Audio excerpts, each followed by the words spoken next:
Good evening and welcome to a Mitch'nandMauck'n About the Cards podcast. I'm Mitchell and joined as always by the two-time United States champion of the world.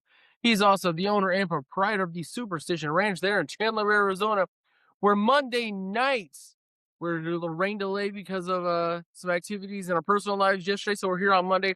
Monday nights is chicken tendy night down at the ranch.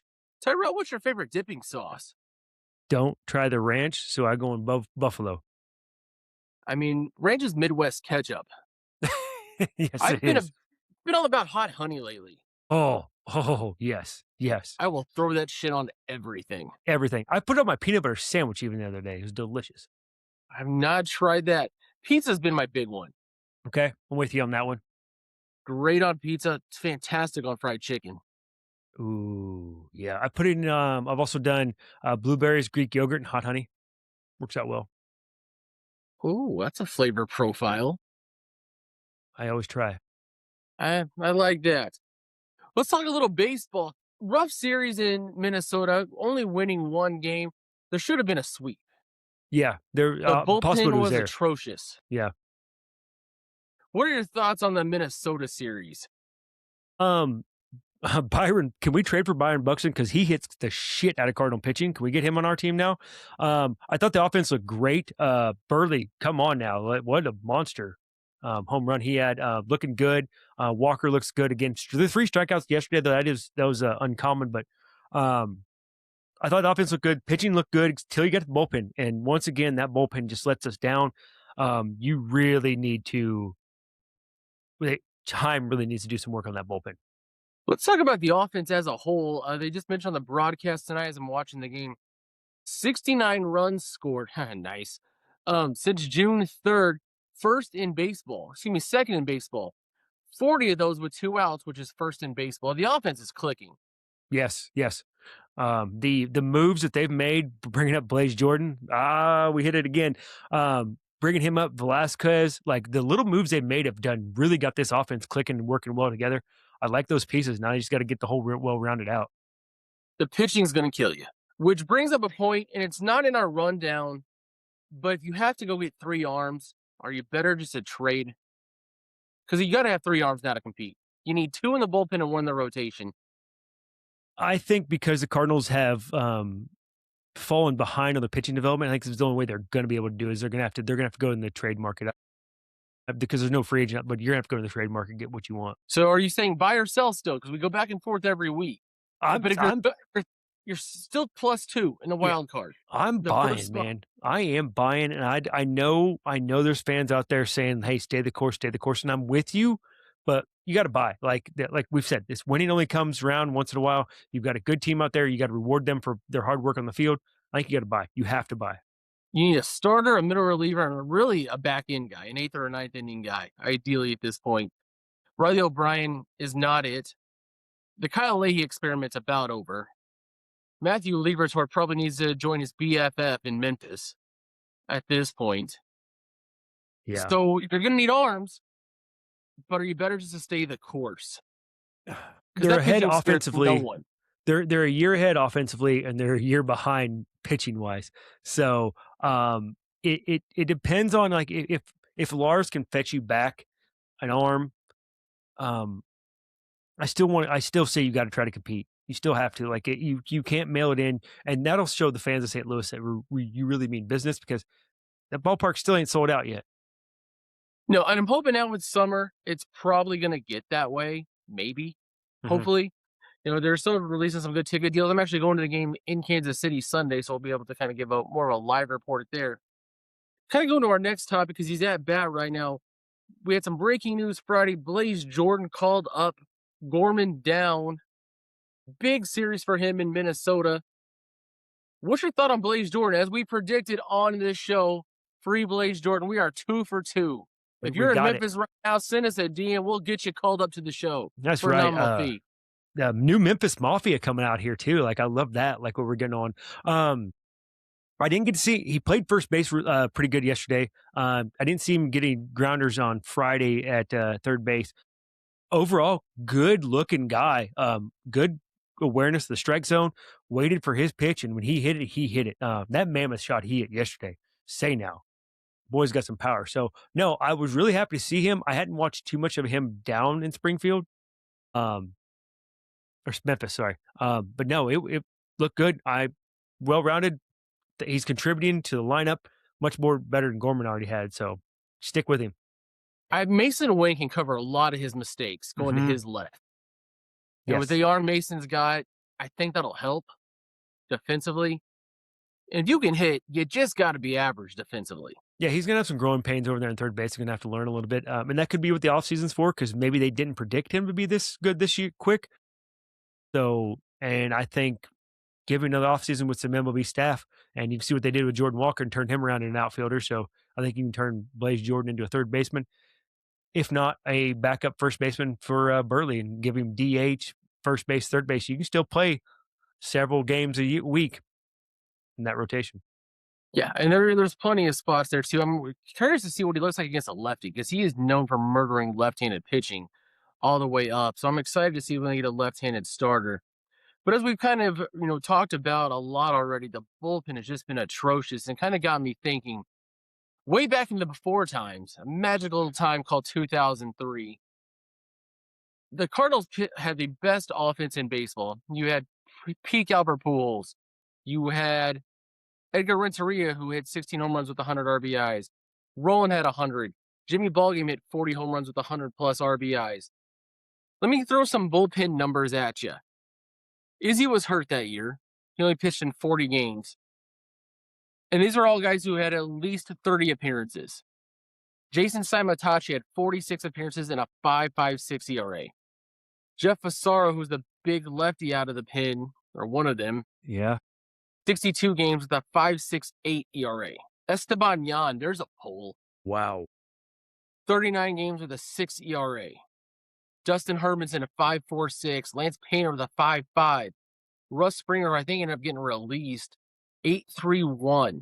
Pedro Barbon pitched 7 games and had a 20.25 ERA. That bullpen was atrocious and cost so many games. In fact, I think Matt Morris damn near blew out his elbow because when he was throwing those games, he was like, I'm not coming out. He threw like 120 pitches because the bullpen's going to blow it. How bad? What's the worst bullpen you remember? And that one was pretty bad. I Tom Hinkie as the closer, I remember being a bad bullpen. 95, 80, yeah, yeah. right after the strike. Right before Eckersley, yeah, that was a bad bullpen. But that also, when you just mentioned, I forgot Dustin Hermanson was in that. I forgot Lance Painter was in that. Wow, that was a bad bullpen right there. And then next year, didn't they trade for Steve Klein? Klein was there already. Okay, Klein was already there. Okay, wow. But looking at the '05 bullpen, not as bad as you would think, surprisingly. Hinkie had the 1.82 ERA. He was an all-star. Tony Foss's the 1.47. There's a pull. Whoa, Rich DeLucia 3.39. Nobody terrible in that. The only maybe just a bad bad one I ball game. see is Maybe, Brian Barber with a 5.22. Looking through the starters were boo-boo. okay. You had Mark Pekazik leading in the staff with a 4 ERA. Ken Hill with a 5. Alan Watson with a 5. Danny Jackson with a 6. Danny Jackson, yes. Okay, so yeah, okay, yep, I remember all that. Wow, okay. And Mike Morgan with a 3.88. Mike Morgan almost had a no-hitter. Did Not he that ever that's actually pitch for all 32 teams? I think he did. Or did he only get to 28? let's see here. That's a fun game. One, okay, we got Oakland, Yankees, Toronto, Seattle, Baltimore, Dodgers, Chicago, St. Louis, Cincinnati, Minnesota, Texas, Arizona. Okay. He didn't get as many as I thought he did. Okay. He might be close to the record, though. Yeah, it'd have to be, right? Gotta be. He's for a pitcher. The pitcher Can is you imagine his 42. man cave with all his jerseys? That's what, 15 we counted? It's Yeah. almost half. Yeah. That's asinine. Ooh, great play by Mason there. Okay. Yes. We're watching the game kind of live tonight as well. Tyrell, they released the new prospect list. And once a guy gets to the show, they kind of release him from the prospect list. Let's run through the top 10 real quick. Ryan Mitchell, he's an A-ball. Tanner Franklin rising quick. Takoa Roby rising quick. Brendan Clark, double A. Quinn Matthews, we're going to pause and talk about him in a second. Leo Barnall, another guy I want to talk about here just momentarily, and there goes the no-hit bid. Ah, We watched the game. Nice job tonight by Dustin May. 6 1/3 no-hit ball. Gave up a shooting ice single there to Manny Machado. Yorolongo Sinije, another guy I want to talk about. And then the top three, no surprise. Baez, Rodriguez, Doyle. And it's kind of goes along with our previous topic of call-ups. I think Quinn's got to be the next guy. I'm gonna agree with you wholeheartedly there. I think Quinn has to be the next guy. Just looking at, he's a left-handed starter. He's getting closer as far as his ability, kind of, in games. He's healthy finally. A former first-round pick. It's probably time. Yeah, pull that, Band-Aid off and go ahead and bring him up. And that's also another thing that, you can kind of, uh, give you that extra push to go to the playoffs. You bring up some of these starters, these young guys like that are hungry and pitching well, like, they can propel a ball team forward a little bit and give them a little bit extra mojo in the closing months here. So I think Quinn's gotta be your next one up there. Boyle's pitching not as great, still learning, but man, watching him the other night, he is fast delivery. I didn't realize how fast his delivery was. But I don't know those mechanics of how long they're going to last. Baez won't get called up this year. They've done too much working with him to ruin him and have him sit on the bench. So I think it's gonna be Matthews unless you pull a random Tank Hens and bring him up to help the bullpen. Team back from Florida in Memphis. The velocity is getting there. I mean, there might be another name. Plus, I think he's still in the 40 man, so that's helpful. Bryson Moth pitching okay. There's help in Memphis Hmm. internally, and I think the way that Heimblum has shown he's going to operate, the runway, as we called it in the past, is starting to run out for certain guys on the pitching staff. And at some point, you're going to have to bring those guys up. The name that's intriguing to me is Orlando Singente, the right left guy. Okay. Do Yes. you think when he gets to the show, are they going to let him do both? Yeah, I think so. I don't. I mean, it might be a little eclectic, but I think they're gonna like go with it. Like, because who else can you like? He covers two spots of your bullpen for you in one with one guy. Like, hey, you're gonna come in and face lefties. You're gonna come in and face righties. Like, so you could theoretically like get away with it. Maybe having an extra, maybe have carry an extra catcher because you have him in your bullpen. My friend Riker, who's a friend of the program as well, big Seattle Mariners fan. This was a guy who came over in the Brendan Donovan trade. Seattle at one point just told him, "You're just a right-handed pitcher now," for whatever reason. St. Louis is now letting him do both. And Riker brought up this interesting point during our conversation. A, when he gets to arbitration, he's a unicorn. What do you do? Hmm. And do you let him take two spots in your rotation? Do you throw game one left-handed and then let him throw game three right? What kind of wear and tear does that put on the body?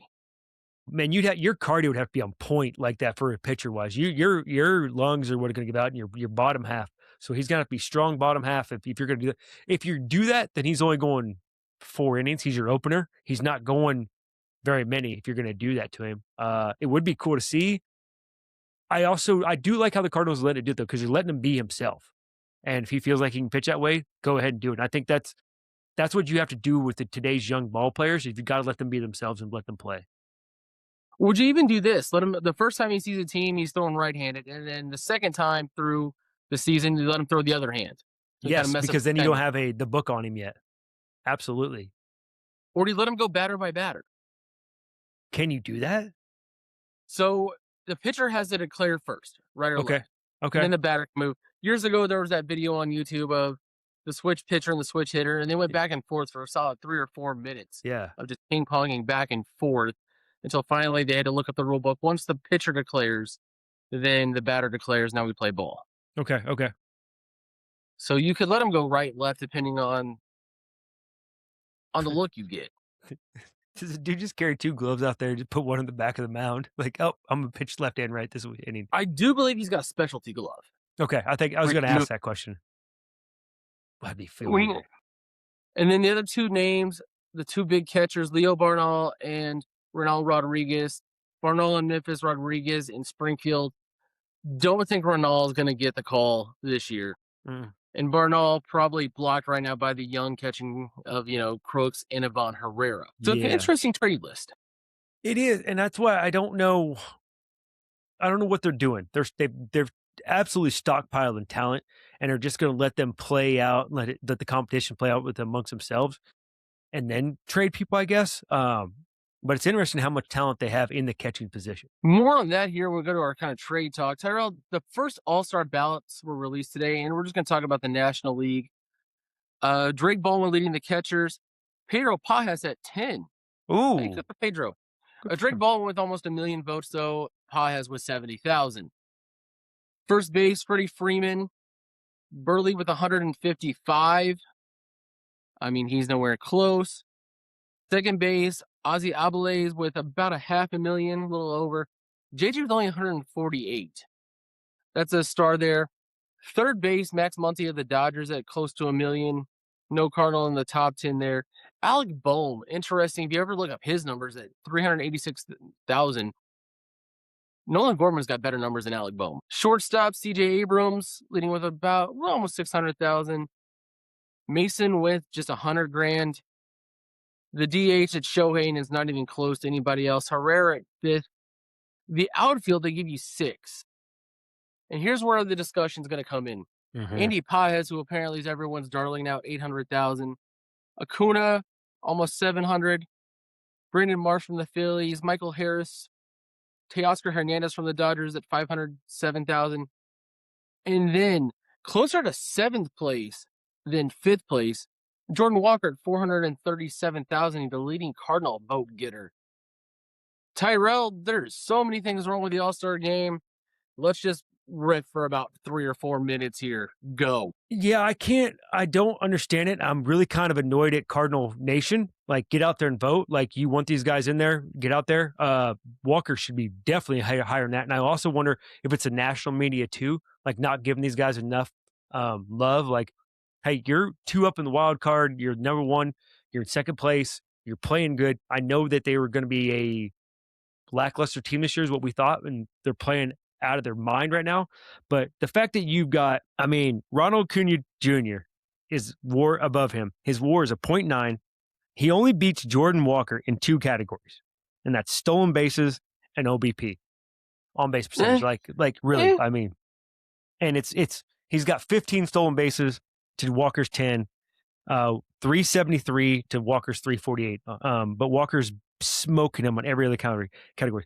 Acuna, he's only got 7 home runs. Like, how is he that high up there if he's just that? And I mean, the closest person on here, the list I'm looking at for WAR is Richard or Michael Harris the third or second, and he's at a 2.3 and Walker's at a 3.3. So how is he sixth when he is hands above an MVP candidate and not and putting up this excellent career numbers? Get out and vote. Paez is the interesting one because Mhm. he's kind of the darling center field for the Dodgers. Probably they're in that lineup, though, he kind of gets lost. But how is Jordan Walker not in the top 3, man? I don't get it, and I don't understand that. Like 437,000 votes, like he should have way more than that. And really, if you look at the whole list, baseball has a problem with the East Coast and West Coast because all Braves involve Dodgers. I know the Dodgers are a friggin' all-star team. The Braves are running away with this year, but they're not all that great. Ozzy Albus is not that good for second baseman. So I don't even know how. Braves, Dodgers, Dodgers, Braves. Net CJ Abrams at short.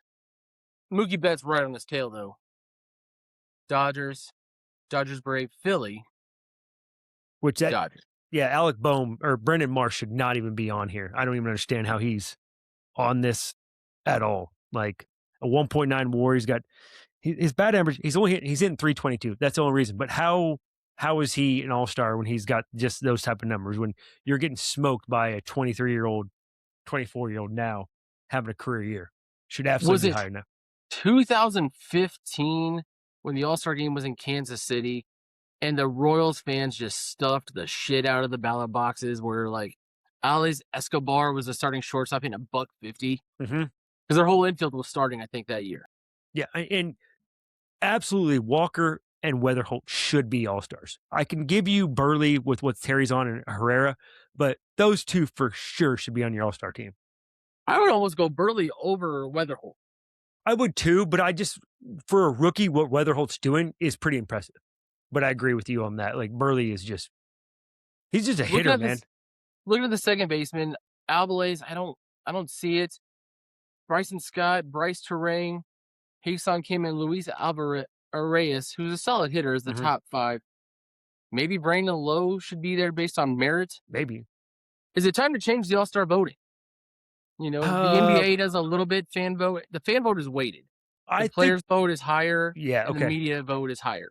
But the Uh, fans have a voice. yeah. But the players and the media, same with the NFL, the writers and the actual players, it's like they get 66%, and then the fan vote only counts for like a third of it. I was gonna ask you what you do. I think all the fan vote should be is for the reserves. The starters should be picked by the players and by the actual writers because they know they watch the game every day. All of these fans are doing just voting for their team. I know it's early still, but actually it's not. Hell, it's right on the corner if you really think about it. It's less than a month away. So yeah, I think you need to like figure it out a little bit and just let the fans only do the reserves, not actual like starters. Is it time to get rid of the old expansion era rule of every team being represented at the All Star break as well? Yes, because there was that year that we had one Cardinals, like, you didn't none of these guys deserve to be here. I think you have to, but, like, not every team's gonna have an all-star, but, I mean, it sucks, but, not every team's gonna have it, so I think you should maybe expand out the rosters a little bit because these games have been going 9 or 10, 11, 12 innings now because of the parity in baseball. So maybe expand the roster a little bit so you could keep that expansionary roster is the only thing that might work out for this. But we're expanding everything right now. The old rule was because the All Star game was one of the few games that were on national TV other than the game of the week. Well, everybody will tune in to watch their guy. You can find your game now on one of the 38 streaming services that are available. And like you said, there were years, yeah, Pujols deserved it. There were years in the 90s where Ozzy got it just on merit. Hmm. I don't know if it's a rule that's needed anymore. You can't tell me the Colorado Rockies have an All Star. Right. If you want to vote on something, let's let the fans vote on the home run derby competitors. I would much rather do that than the All Star game.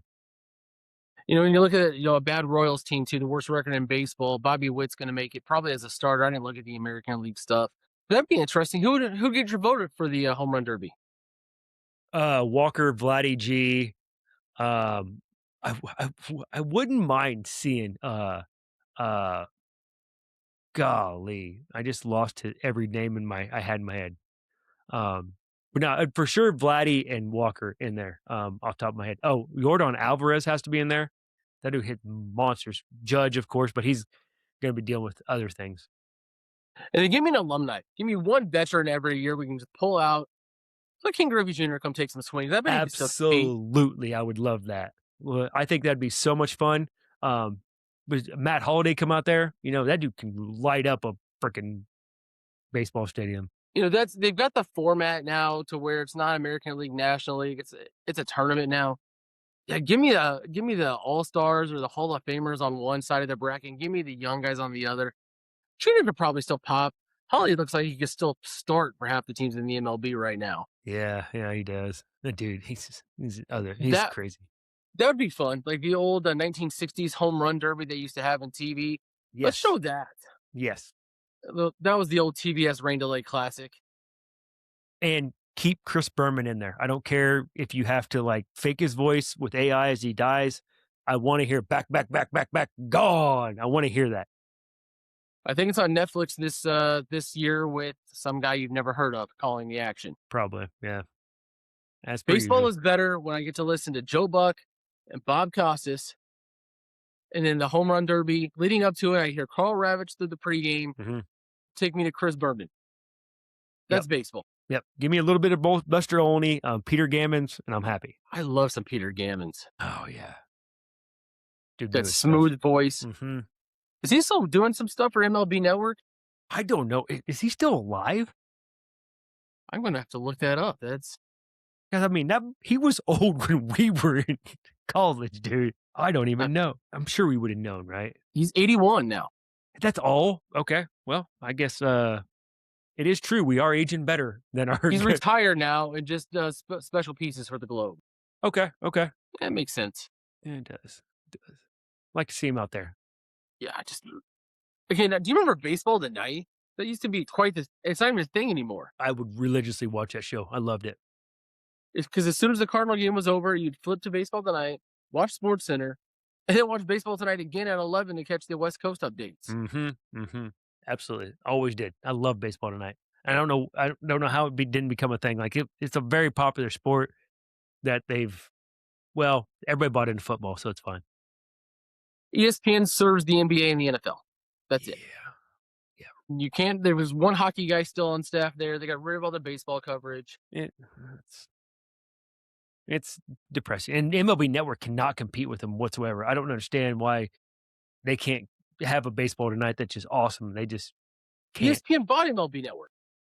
Yeah, right. They did. So why can't they fix it? Yeah, I forgot about that.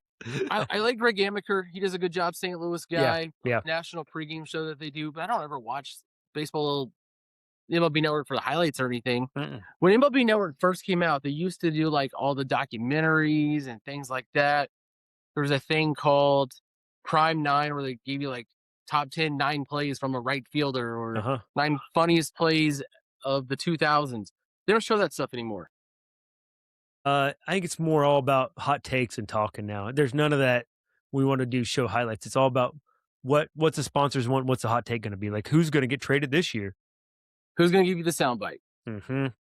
Speaking of sound bites, let's create our own here. Let's talk a little trade deadline. I said it on a Thursday night show. Watch this guy in Minnesota, Joe Ryan. He's going to be a prime chip. Would you do this move? And I'm waiting for the comments to blow us up. It's going to hurt, but winning hurts. Quinn Matthews, Leo Barnall, and Lars Newbar. Would Minnesota, first of all, would Minnesota accept that? Yeah, I think they would because I think I don't think that they are in a competitive. They're in a competitive division. I don't think they're ready to compete right now. I think that they're missing a few pieces to compete. Um, so yeah, they probably would because you got a future 2-3, you got a future starting catcher, and you got somebody who can help you, an impact back they'll help you right now. I'm pretty sure they're going to do that deal. Is that too much from the St. Louis perspective? It's two Um, top 10 prospects. I think maybe because after watching Ryan, dude can bring it. He does need some. He needs a better pitching coach. I think is what I really could. Dave Duncan would work wonders with Joe Ryan. And you're He's saying got a Dusty Blake is not a great pitching coach? verdict still out. If you look at that bullpen, I haven't seen anything spectacular from our guys. I mean, other than Dustin May, but I mean that might just be pure talent and his age and knowing what to do with the ball. I have not been impressed with Palante. I've not been impressed with with what Libby has done coming back from the bullpen to be a starter. I've been more impressed with that. I've not been Leahy, yeah, a little bit, but he already had that stuff. McGreevy was not Dusty Blake. That's a so not sold on Dusty Blake yet. But I think you might be overpaying a tad bit. But you're also what's he got 2 more years of eligibility left or two, so you're going to pay for that, and you're going to have to pay. So I think you're probably in the right ballpark for that actual trade. Would you be better off going with a lot lesser deal for a Michael Waka for a year based on where you want to be right now? Or is there some Zach Gallen trade rumors out there in Arizona right now? I haven't heard anything about Zach Gallen rumors yet. Nothing. I think you do both, honestly. I think you go cheap with Walker and you go expensive with Ryan. Because you need to shore up something, and I think that would help you immensely because then you get Leahy out of there back in the bullpen. Hell, you might even be able to move Palante back there too, which will really help you out, shore up that bullpen, and then you've got a contender in your hands. Then you have a five of May, Libby, Waka, Ryan, and Dobbins. That's not bad. Not bad. Not bad. Not bad. I mean, That that would let you compete anywhere. I see it on the comments and a lot of other sites. Well, they're not going to compete with the Dodgers this year. Why does it matter? Because the point's to fucking win, man. yeah, I yeah, yeah. can't beat that drum enough. You know, just play And to play. you got to beat the Dodgers 4 times in a 7-game series. That's doable. Like, I don't know, like anything can happen at any time in any sport. So just because they got the biggest friggin' payroll and everything, don't mean that they're going to win. Things happen. You never know. Ball bounces this way. You go put pressure on that defense.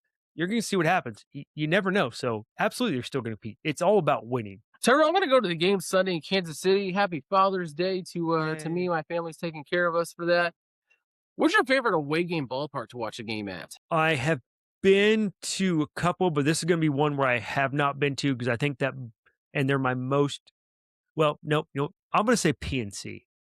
I think that What? ballpark is beautiful, and I'd like to go see that sometime. But, um, one of my most favorite was Camden Yards.